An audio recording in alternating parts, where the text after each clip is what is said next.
Shalom, Israel. And when I mean Israel, I'm talking about the Black, Hispanic, and Native Indians. The Lord's 54th annual Passover is going down again this year, sundown, April 1st at 500 South Salisbury Street in Raleigh, North Carolina at the Downtown Conventional Center.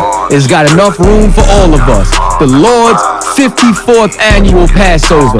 Last year, brothers and sisters showed up from all over the world, rocking ancient garments and glorious apparel in order to serve the Most High in Christ. Now, it's that time again. Commander General Yahanna is putting out the decree for all brothers and sisters to show up sundown, April 1st in Raleigh, North Carolina. Join us at the Sheraton in Raleigh, the hotel right downtown. It's at 421 South Salisbury.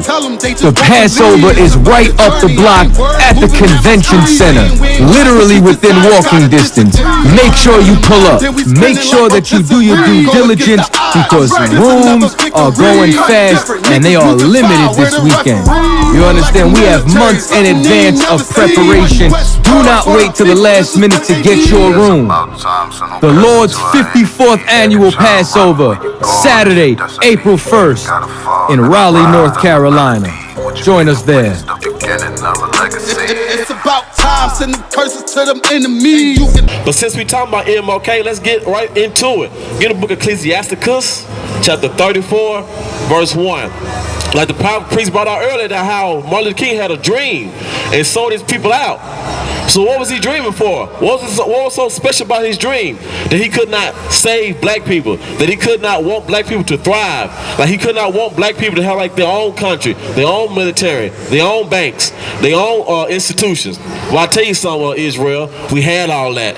Martin Luther King, he wanted more. Ecclesiasticus 34:1. We had all that, he wanted more. We had everything we needed. But when Martin Luther King, he saw that German shepherd and said, I needs that.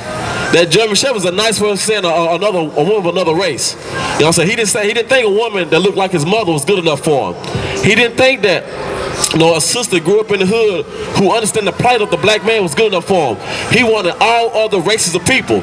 So therefore, he went to that Christian church. He went to that ideology that we all love all people and we all one big happy family.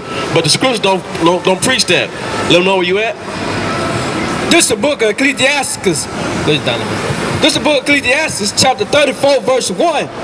The hopes of a man void of understanding. Like he was born to understand. Martin Luther King didn't understand what he was doing.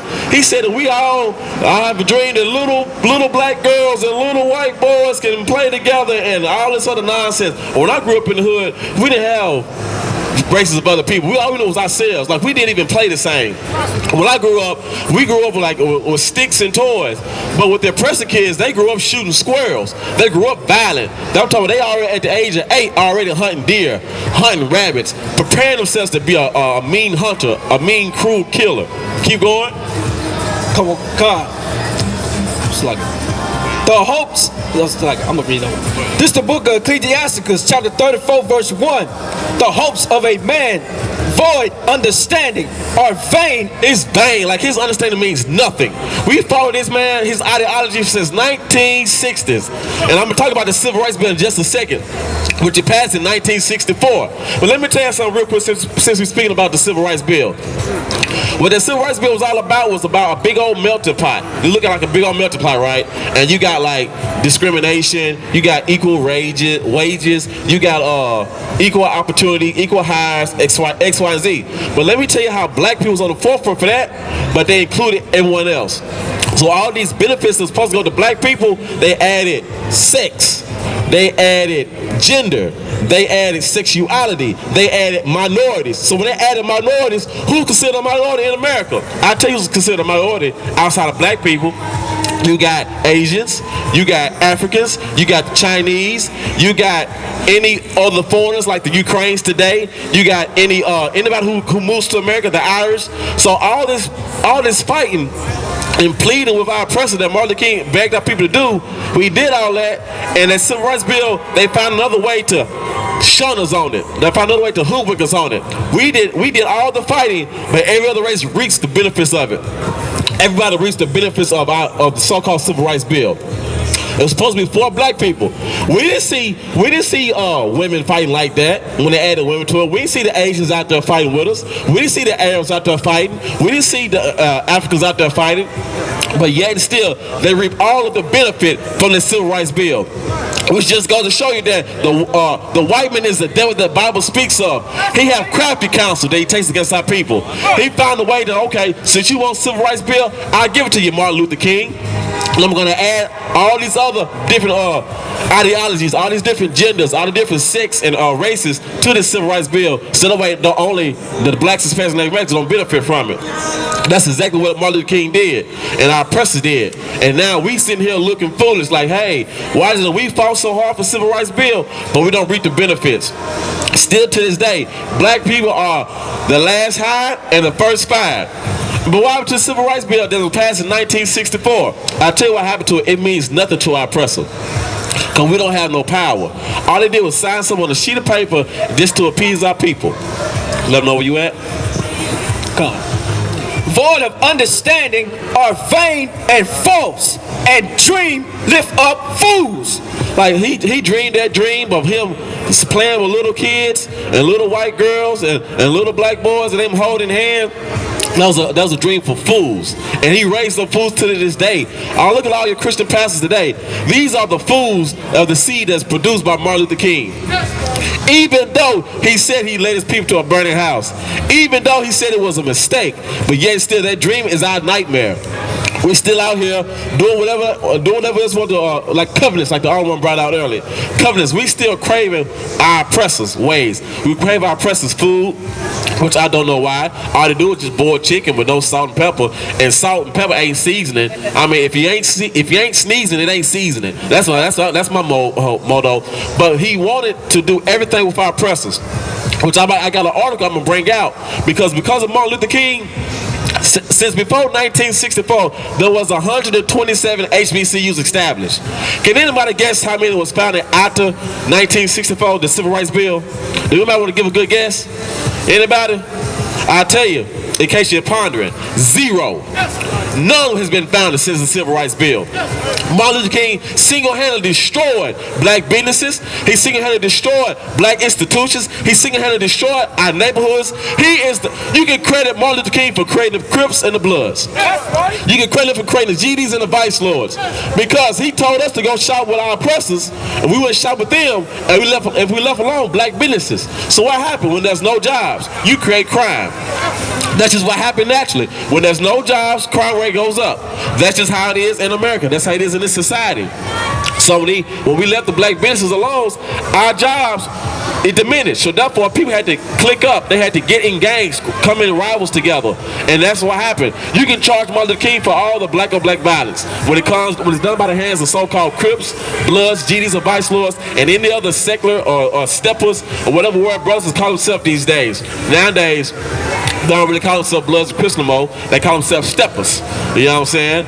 Or they in a bike club. So any other organized crime that you see today is because of Martin Luther King. There'll be no need for no blood or no Crip prior to the 1960s. You understand? Because we understood we had black businesses, we had black jobs, we had the top 4 major institutions. We had a bank, grocery store, hospital, and institution. But since Martin Luther King, he destroyed that. It's not by accident that if you take any white business, they don't say, come support white businesses. They don't say that at all. So what they do, they just have their promotion for their company, and that's just it. But for us, we got to say, support black businesses. Why is that? That's because of Martin Luther King, who single-handedly destroyed black businesses. We got to tell you to come support your own people. Because he had an affection, he was had a love affair for a white woman, an Edomite woman, a Caucasian woman. He did not desire a woman that looked like his mother.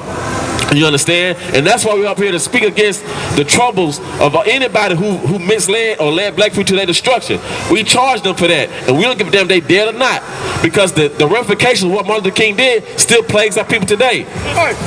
Give me Deuteronomy 7:6. Let me tell you something. Martin Luther King had a dream of our people thinking we were equal to them. But he wanted us to be like them, but not empowered like them. He wanted us to go where they go, do what they do. But he did not want us to be superior. Let me know where you at. This is the book of Deuteronomy, chapter 7, verse 6. For thou art a holy people. Like the Lord said, we are holy people. Meaning like we are separate. Like we're not the same. But Martin Luther King wants us to be hand in hand. Like we are separate. Everybody know what I mean? Like to be separated. Like if you see anything flying around today, everything tends to stick with its own kind. That's just the natural order of things. We did not need the Jim Crow laws for that, because we do it naturally. If you black, I'm hanging with black people. Period. That's just how it is. White people do it white people. The Africans do it Africans. The Asians do it Asians. So forth and so on. Keep going. Unto the Lord thy God. We are special to the Lord God. He said we are separate to him. So right there, that's strike one against MLK, because he wants us to be hand in hand. Keep going. The Lord thy God has chosen thee to be a special people unto himself, above. A what? Above. A what? Above. Everybody know what above means, right? Everybody know what above means, right? Say it again. Above. It means we got to be above something, but we finna find out above what? All people. Who? All people. Equal. All people. No, he said just some of the people. Above all people. It said we're supposed to be above all people, but MLK wants us to be subservient to all people. And that's the ramification of this filthy civil rights bill that our president gave our people, because Martin Luther King loved white women. Martin Luther King is the reason why we don't even have the kingdom today, the kingdom of heaven today, because he loved our president. He loved that woman with straight hair, blonde hair, blue eyes, and straight up and down, like she looked like 12 o'clock noon from the back. That's what he loved. He loved that German Shepherd, but he did not want to serve his people. He wanted us to be in unison with everybody else. But the Most High said what? Come on, slugger. The Lord thy God has chosen thee to be a special people unto himself, above all people that are upon the face of the earth. It says upon the face of the earth. That means all life matters, we're above that. It means we are all equal, we're above that. It says all men are created equal, we are above that. It says the Lord chosen people, we are to be above every race on the face of the earth. All people. They shoot black man, Hispanic man, Native American man, woman and child. It ain't just the men, it's the woman and child. We're supposed to be above all people, but we follow out this dreamer, this fool who told us that we should love all people. He told us that we should go in and sit at their restaurants. Could you imagine today we come up to you and say, hey, let's go to their business, and they tell us no, and we sit out in front of their store and they hose us down, and they sick dogs on us, and they spit in our faces? Hell, if that happened to me, I ain't going, I'm fighting. I'm not going to nowhere and they gonna sick dogs on me. I'm not going nowhere if they're going to hit me, if they're going to assault me. Like how foolish and how much do you have to beg and love your oppressor to want to beg and plead with them after they hurt you to keep you out? What lesson have you not learned from slavery? He was not that far removed from slavery. He was young enough to know that the Jim Crow laws are still in effect. He was young enough to know that our oppressor does not like our people. Our oppressor is only here to destroy our people. But Martin Luther King wanted us to love everybody. You understand? And that's the issue that we have today. I'm going to give you this article to read, all right? Shalom, bear with me 1 second. But anyway, so Martin Luther King is the reason why we're destroyed today. And I'm going to bring out some more scriptures to prove it. Give me Proverbs 11:21. But let me tell you something. Since 1964, when you look at the amount of HBCUs that's still today, there's an article I'm going to bring out, since 2020, it's now down to 105 HBCUs, y'all. And that's not by accident. We are constantly losing HBCUs because we was not taught to love our people. We was not taught to support black businesses. We was not taught to love one another. We was taught to go join hand in hand and to love our oppressor. So therefore now our colleges, our institutions are failing us because we don't choose to go to HBCUs. We want to go to PWIs. We think that theirs is better. We think that whites is better. When in actuality, if you look at the first heart surgery, it happened in the 1800s, 1898. And in the 1800s, there was a black man who did the first successful heart surgery on record, of course, in 1898. Hey, Shalakia, hey, look up the name of the heart surgeon, the very first one, in 1898. So we are the ones who are smart. We are the ones who are intelligent. If you look at America, we built America. Everything it has was off our inventions. So why would we think that going to a PWI, which stands for predominantly white institution, and think that's better than the HBCU, or historically black college university? That's what HBCU stands for. We had like our own colleges. We had our own institutions. But because of civil rights and Martin Luther King, we are now destroyed. We are the ones who are joining hand in hand. We are the ones who think that theirs is better. Covetousness. And I don't want to consider it any better.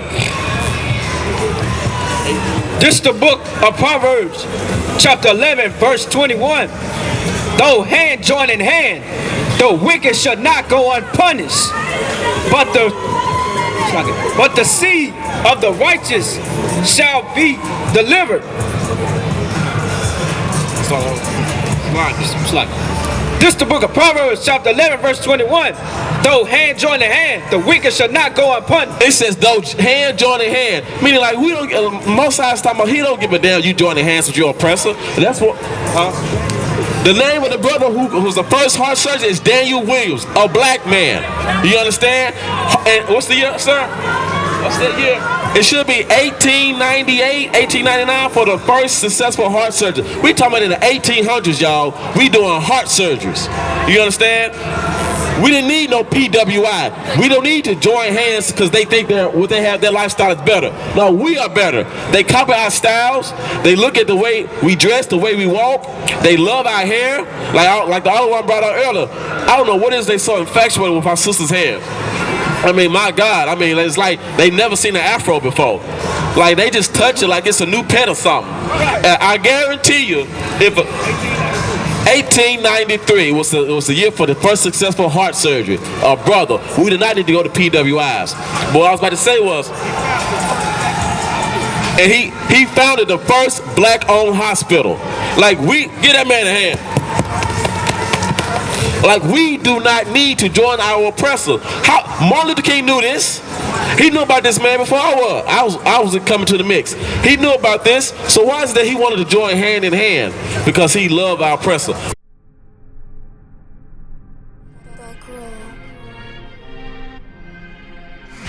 I.S.U.P.K. presents the 54th annual Feast of Unleavened Bread. Last year we did it big. This year is going to be way big.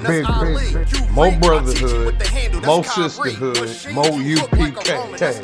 On Sunday, April 2nd, 2023. We're going to be at 421 South Salisbury Street in Raleigh, North Carolina at the Sheraton Raleigh Hotel Ballroom. We're calling all blacks, Hispanics, and Native Indians to come join us. Your third eye peephole, line for line, this shit too easy. It's like a free throw. Mastered the game too early. This bitch cheat code. Remember, admission to the Passover is $200 per adult. That's $200 per adult. For more information, call 919-697-8257. Call 919-697-8257.